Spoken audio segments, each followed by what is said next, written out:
একজন বড় হুজুর লিখলো, সাবধান, নামাজ পড়ার সময় যেন নবীর খেয়াল না আসে। এ কিন্তু বড় মুহাদ্দিস, এ কিন্তু বড় মুফতি, এ কিন্তু বড় মুফাসসির। সাবধান, নবীর খেয়াল যেন না আসে। তো আসলে কি হবে? যদি নামাজে নবীর খেয়াল আসে, হ্যাঁ, আমি কিভাবে বলতাম, इसी जैसे और बुजुर्गों की खा जनाब रिसालत माबी हूँ, अपनी हिम्मत को लगा देना अपनी बैल और गधे की सूरत में मुस्तगरक होने से बुरा है।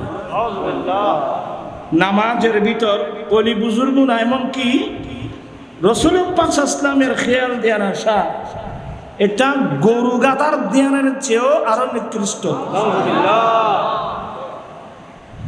প্রাণ পিছনেই ভাইয়েরা, আপনারা তো আমাদেরকে এমনি ভালো চোখে দেখেন না। আহলে সুন্নাত ওয়াল জামাতের মানুষ দুর্বল, হ্যাঁ, আপনি তো জ্ঞানী মানুষ, আপনি স্কুলের ছাত্র, কলেজের ছাত্র, ইউনিভার্সিটির ছাত্র, মাদ্রাসার বড় মুহাদ্দিস, মাদ্রাসার বড় মুফতি। এই যে নবীর ধ্যান ধারণাকে গরু গাধার ধ্যানের চেয়ে নিকৃষ্ট বলা হলো, এটা কি ইসলাম? কথা বলছেন না কেন? এটা কি ইসলাম হতে পারে? কোন মুসলমান নবীর ধ্যান ধারণাকে গরু গাধার ধ্যানের চেয়ে নিকৃষ্ট বলতে পারে? ওই ইসলামদেরকে আপনারা বেশি বেশি আপনাদের চোখে পড়বে।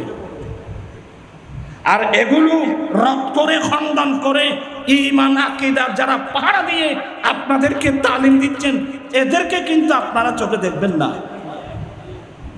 মনে রাখবেন, আমাদের সাথে পৃথিবীর বুকে কারোর সাথে জায়গা জমিনের কোনো দ্বন্দ্ব নাই। ইমাম হাশিমের সাথে কোনো দ্বন্দ্ব ছিল? গাজী শেরেবাংলা রাহমাতুল্লাহর সাথে কোনো দ্বন্দ্ব ছিল? আলা হযরতের সাথে দুনিয়াতে কোনো জায়গা সম্পদের দ্বন্দ্ব ছিল? আল্লামা হাশিমি তো বাবার রেখে যাবার সম্পদ ছাড়া নিজের জীবনে 1 ঘন্টা জমিন কিনছেন? এই দরবারের জন্য শুধু এগুলো নিয়েছেন।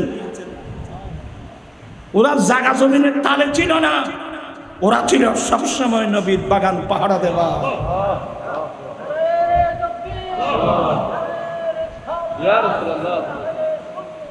ওরা ঈমানের পাহারাদার, ওরা ইসলামের। যদি আপনারা আমাদের খারাপ ধারণা করবেন, আহলে সুন্নাত ওয়াল জামাতের উলামা ইকরাম ঈমানের পাহারাদার।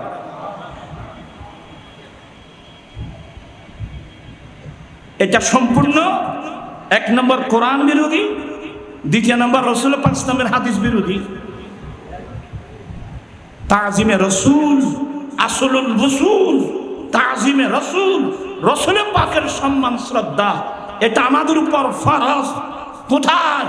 দিনে, রাত্রে, জাগ্রত অবস্থায়, ঘুমে, নামাজে, রোজায়, যে কোনো অবস্থাতে তাজিমে রাসূল উম্মতের উপর ফরজ। চিৎকার দিয়ে বলুন না সুবহানাল্লাহ।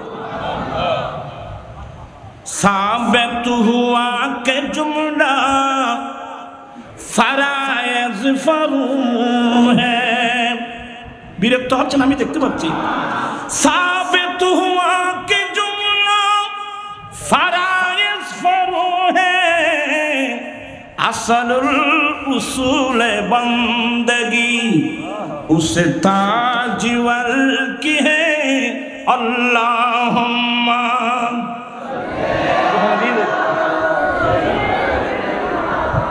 मौलाना मुहम्मद वाला।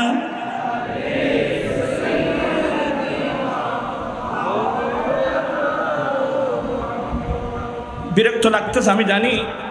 আচ্ছা, নামাজের মধ্যে নবীকে সালাম দিতে হবে না? সালাম না দিয়ে আপনি নামাজ পড়লে হবে? হবে না। আত-তাহিয়াতু লিল্লাহি ওয়াস-সালাওয়াতু ওয়াত-তাইয়্যিবাত, এরপর সবাই মনোযোগ সহকারে শুনবেন, বুঝে বুঝে বলবেন। আসসালামু আলাইকা ইয়া নবী, হে নবী, আপনার উপর সালাম। এই যে আপনি নবীকে সম্বোধন করে খেতাব, হে নবী আপনাকে সালাম। এই সালাম তার নবীর খেয়াল ছাড়া দিবেন কিভাবে? আর আপনি কি নবীর সম্মানের সাথে দিবেন, শ্রদ্ধার সাথে দিবেন, না অসম্মানের সাথে দিবেন? আপনি কি এক সেকেন্ডের জন্য নবীকে অশ্রদ্ধা করতে পারবেন, অসম্মান করতে পারবেন, না সম্মান করতে হবে? আপনারা সবাই শিক্ষিত লোক। আমার ওয়াজগুলো বড় বড় মুহাদ্দিস, মুফতি, মুফাসসির যে দেশ থেকে, যে মাদ্রাসাতে, যে প্রতিষ্ঠান থেকে দেখছেন, আমি আল্লাহর ওয়াস্তে বলছি, নিজের ঈমান বিশুদ্ধ করুন, নিজে বাঁচুন, জাতিকে বাঁচান। নিজেও বাঁচুন, জাতিকে বাঁচান।